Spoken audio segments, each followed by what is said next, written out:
Sir, இப்போ நமக்கு பெங்களூர்லேருந்து ஒரு வாசகர் வந்து கேட்டிருக்கிறாரு. நான் வந்து 1 மந்த்து தான் சார் ஆகுது ரெண்டல் வீட்டுக்கு வந்து. அக்ரிமெண்ட் இருக்குது, அட்வான்ஸு, ரென்ட்டு, கரண்ட் பில் எல்லாமே டைமுக்கு நான் கொடுத்துருக்கேன். பட் இருந்தாலும் எனக்கு அவர் பிடிக்கல, நீங்கள் வந்து உடனே வீட்டை காலி பண்ணுங்கன்னு ஓனர் வந்து ரொம்ப த்ரெட் பண்ணுறாரு. ஆக்சுவலாக என்ன டெனன்ட் ரைட்ஸ் இருக்குது சார் அப்படின்னு ஒரு அவேர்னஸாக கேட்டிருக்கிறாரு நம்மகிட்ட. பொதுவாக நிறைய இடங்களில் இந்த ஓனர்ஸ் அவங்க அட்ராசிட்டி வந்து நிறைய இடத்துல இருக்குது. பெங்களூரில் மட்டும் இல்லை, சென்னை மற்ற இடங்கள்லையும் இருக்குது. எப்படின்னா ஓனர்ஸ் அப்படின்னா என்னென்னு வச்சுக்கோங்க அப்படின்னா, தாங்க வானலாவிய அதிகாரம் இருக்குது, இது என்னோட இடம், இந்த இடத்துல என்னை வந்து முறைச்சி பார்த்தாலே எனக்கு கோபம் வரும், எனக்கு முன்னாடி வேஷ்டியை மடித்து கட்டிக்கிட்டு போனாலே எனக்கு கோபம் வரும் அப்படின்னு பழைய காலத்தில் மாதிரி இந்த தெருவுக்குள்ளே வராத அந்த தெருவுக்குள்ளே வராதன்ற மாதிரி அவங்களுக்கு வந்து ரொம்ப ஒரு ஒரு இதாக இருப்பாங்க ஓனர்ஸ். அதெல்லாம் பழைய காலம். அதில் 1-2 இந்த மாதிரி கிராக்கி வந்து மாட்டிக்கும். ஓகே, அதனால் இதை பற்றி கவலைப்படவே வேண்டாம். ஓனருக்கு எவ்வளோ ரைட் இருக்கோ அந்த இதில் அந்த ரைட்டு அப்படியே டெனண்ட்டுக்கு ட்ரான்ஸ்ஃபர் ஆகிரும். அவர் இஷ்டம் போல் வர முடியாது. ஓனர் வீட்டுக்குள்ளே உங்கள் பர்மிஷன் கேட்டு தான் வரணும். ஏன்னா உங்களோட இடத்துக்குள்ளே இருக்காங்க. ஓகே, உங்களோட இடம் அது. இப்போதைக்கு நீங்கள் அதுக்கு வாடகை செலுத்துறீங்க, இதுக்கு இப்போதைக்கு உங்களுக்கு தான் உரிமை உண்டு. ரெண்டாவது, இந்த தண்ணியை கட் பண்ணுறது, தண்ணியை ஸ்லோவாக்குறது, எலக்ட்ரிசிட்டியை ஸ்லோவாக்குறது, அதுக்கு பில்லை ஏற்றி போடுறது, அதுக்கெல்லாம் அதிகாரமே கிடையாது. அது வந்து கிரிமினல் குற்றம். அதனால் சம்மந்தப்பட்ட துறைக்கு நீங்கள் வந்து ஒரு புகாராக கொடுத்தீங்கன்னா கண்டிப்பாக அவருக்கு பெரிய பாதிப்பு வரும்.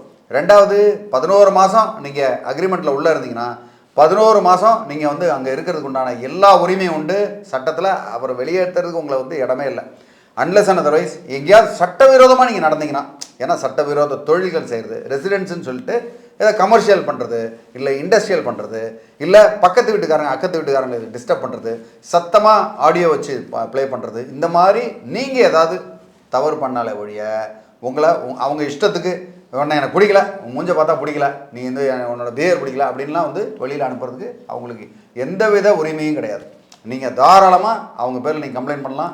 ரெண்டாவது, நீங்கள் சிவில் கோர்ட்டுக்கு கூட போய் நீங்கள் இன்ஜெக்ஷன் ஆர்டர் வாங்கலாம், என்னை வந்து டிஸ்டர்பே பண்ணக்கூடாது அப்படின்னு. அதுக்குண்டான சரியான ப்ரூஃப் வச்சுக்கிட்டு நீங்கள் நல்ல ஒரு வழக்கறிஞரை நீங்கள் நியமித்து பண்ணிங்கன்னா ஷுவராக அதுலேருந்து நீங்கள் பிரச்சனைலேருந்து வெளியே வரலாம்.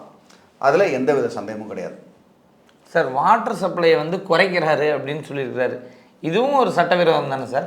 100% வாட்ரு எலக்ட்ரிசிட்டி அவங்க தொடர்றதுக்கு உரிமையே இல்லை. ஏன்னா அதுக்கு எல்லாத்துக்கும் அவங்க பணம் பே பண்ணுறாங்க. பே பண்ணும்போது அவர் அதை தொட்டார் அப்படின்னா அந்த இடத்துல அவர் கெட்டார். கண்டிப்பாக அதை தொட்டால் முடிஞ்சது கதை. அவர் அந்த இடத்துல உண்டான அந்த உரிமை வந்து அவருக்கு போயிடும். ரெண்டாவது, அப்படி ஏதாவது பண்ணார்னா நான் இந்த இடத்துல 3 வருஷம் நான் தான் இருப்பேன்னு கூட நீங்கள் வந்து சேலஞ்சு பண்ணலாம். ஓகே, நீங்கள் வாடகையை கரெக்டாக கொடுக்கணும். வாடகை கொடுக்காமல் நீங்கள் நிறுத்தக்கூடாது. நீங்கள் வந்து எந்த தவறும் செய்யக்கூடாது. நீங்கள் தவறு பண்ணாமல் நீங்கள் வந்து கரெக்டாக இருக்கணும். அதை மாதிரி எந்த இடத்துலையும் வாக்குவாதத்தில் இறங்கக்கூடாது. ஓனர் சொன்னாங்க, நீ என்ன பெரியவனா, நான் வாடகை கொடுக்குறேன்ல அப்படின்லாம் சொல்கிறார். அவர் சொன்னால் சாந்தமாக ஓகேங்க அப்படின்ட்டு பின்னாடியே லீகல் நோட்டீஸ் அனுப்பிச்சிடணும். அப்படி ரொம்ப ஓவராக பேசினார்னா அப்படின்னா பின்னாடியே வந்து கோர்ட்டில் கேஸ் ஃபைல் பண்ணிடணும். அதுக்கப்புறம் ரொம்ப இன்னும் அட்ராசிட்டி பண்ணார்னா அதுக்கு ஒரு இன்ஜெக்ஷன் ஆர்டர், இவர் வந்து பேசக்கூடாதுன்னு. அப்புறம் வந்து அவர் எந்த வேலையும் அதை செய்யவே மாட்டார், பேசாமல் இருக்கும். ஏன்னா எப்போதுமே அவரை வெறுப்பேற்றுற வேலையை நீங்கள் செய்வீங்களோன்னு எனக்கு டவுட்டாக இருக்குப்பேன். அந்த வேலையை செஞ்சிடாதீங்க. ஓகே, எப்போதுமே சாந்தமாக புத்திசாலித்தனமாக இருக்கிறவங்க தான் அந்த இடத்துல ஜெயிக்க முடியும். சார், இப்போ ஒரு ஓனர் த்ரெட்டன் பண்ணுறாருன்னா ஃபஸ்ட்டு இமீடியட்டாக அவர் பண்ண வேண்டியது ஒரு நோட்டீஸ் கொடுக்கறது தானா? கண்டிப்பாக ஒரு லீகல் நோட்டீஸ் அனுப்பணும். இல்லைனா உங்களுக்கு நீங்கள் புத்திசாலியாக இருந்து அந்த கரெக்டான ஆன்சர் பண்ண முடியும்னா நீங்கள் வந்து ஒரு வாட்ஸ்அப் மெசேஜ், இமெயிலு, இதெல்லாம் வந்து அத்தாரிட்டி. நீங்கள் வந்து அந்த இமெயிலை எக்ஸ்பிளைன் பண்ணணும். நான் இந்த மாதிரி இந்த இடத்துக்கு வந்திருந்தேன், நீங்கள் வந்து என்னை அவமதிச்சிட்டிங்க, அதுக்கு வந்து தயவுசெய்து என்ன காரணம்னு நீங்கள் சொல்லுங்கள், எதற்காக இப்படி செஞ்சீங்க அப்படின்னு அவருக்கு வந்து ஒரு இமெயிலில் நீங்கள் அனுப்புகிறீங்க அப்படின்னா ஆட்டோமேட்டிக்காக அவர் ரிப்ளை பண்ணுவார்.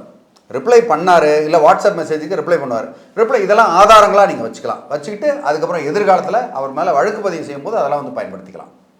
சார், இப்போ டெனண்ட் வந்து சரி ஓகே நான் வெளியில் போகிறேன் அப்படின்றாரு, அந்த அட்வான்ஸ் ரீஃபண்ட் அப்படிங்கிறதுல இஷ்யூ ஏதாவது வர்றக்க வாய்ப்பு இருக்கா? கண்டிப்பாக வராது. அப்படி ஏதாவது அவராக சொல்லணும். அவர் வாய்மொழியாக சொல்கிறதில்ல, நீங்கள் தான் மெசேஜ் அனுப்பிச்சுடுறீங்க, இல்லை நீ காலி பண்ணுன்னு சொல்லுங்க. ஸோ அந்த இடத்துல காலி பண்ண வேண்டிய அவசியம் இல்லை. சண்டைலாம் வேண்டாம், நம்ம வந்து காலி பண்ணலாம் அப்படின்ற முடிவுக்கு வந்துட்டிங்கன்னா நீங்கள் உங்களுடைய அறிவுரையின்படி இந்த இடத்துல இந்த டைமில் காலி பண்ணிடுறேன், எனக்கு உண்டான அட்வான்ஸ் தொகையை நீங்கள் திருப்பி கொடுங்க அப்படின்னு சொல்லி கேட்டால் அவர் கொடுத்தே ஆகணும். அவர் கொடுக்க மாட்டேன் அது இதுன்னு ஏதாவது சொன்னார்னா அந்த இடத்துல அவர் பேரில் வழக்கு பதிவு செஞ்சு சிவில் வழக்கு போட்டு நீங்கள் அதுக்குண்டான தொகை மற்றும் வேறு அதர் கிளைம்ஸ் நீங்கள் அது மாதிரி 2 மடங்கு 3 மடங்கு கூட அவர்கிட்ட இருந்து வாங்க முடியும். சட்டங்களை தெரிஞ்சுக்கிட்டா உங்களுக்கு இது பிரச்சனையே இல்லை. தெரியாதபடி இந்த மாதிரி ஏதாவது ஒரு பிரச்சனை வந்தால் உடனே பேனிக் ஆகி ஏதாவது தப்பு பண்ணுறது தான் நம்ம ஆளுங்களோட வழக்கமாக இருக்குது. அதனால் பேனிக் ஆகாதீங்க, நிதானமாக யோசித்து ஒரு முடிவு எடுத்திங்கன்னா கண்டிப்பாக அதில் வெற்றி தான். சார் இப்போ இந்த இடத்துல வந்து ஒரு ஒர்ஸ்ட் கேஸ்க்கு அவர் போய் ஃபஸ்ட்டு கம்ப்ளைண்ட் பண்ணிடுறாரு. ஸோ இவர் டெனண்ட் வந்து வேறு ஏதாவது பிரச்சனை பண்ணுறாரு, என்ன தகாத வார்த்தையில் பேசிடுறாருன்னலாம். ஆனால் அதுக்கு எவிடன்ஸ் கேட்பாங்களா இல்லை ஓனர் சொல்கிறத எடுத்துக்குவாங்களா? அதாவது இந்த இடத்த பொறுத்த வரைக்கும் நீங்கள் அமைதி காத்தீங்கன்னா உங்களை யாருமே எதுவும் செய்ய முடியாது. இன்னும் போலீஸ் ஸ்டேஷனில் இது மாதிரி உங்கள் மேலே ஃபேக்கான ஒரு கம்ப்ளைண்ட் கொடுத்தாங்கன்னா தாராளமாக ஒரு அட்வொகேட்டை வச்சு நீங்கள் போய் எங்கள் மேலே தவறு இல்லை, இந்த பாருங்கள் மெசேஜ் நான் அனுப்பிச்சிட்டேன். ஏன்னா நீங்கள் எப்போதும் முந்திக்கணும்.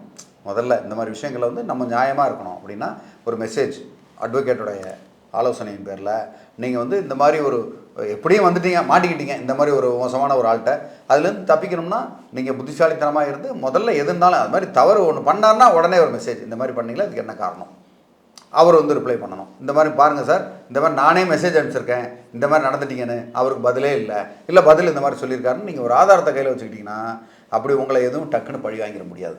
மேலும் இது மாதிரி இது வந்து இந்த பிரச்சனை பேசணும்னா 4 மணி நேரம் 5 மணி நேரம் கூட போகும். மேலும் உங்களுக்கு வேறு ஏதாவது இதில் ஸ்பெசிஃபிக் சந்தேகம் இந்த மாதிரி இருந்ததுன்னா தாராளமாக கமெண்ட் பண்ணுங்கள். இல்லைனா நீங்கள் வந்து கன்சல்டேஷன் புக் பண்ணிக்கங்க. உங்களுடைய இதுக்கு மட்டும் தனியாக உட்காந்து ஆலோசனை பண்ணி உங்களுக்கு உதவுறது காத்துக்கிட்டு இருக்கேன். நன்றி, வணக்கம்.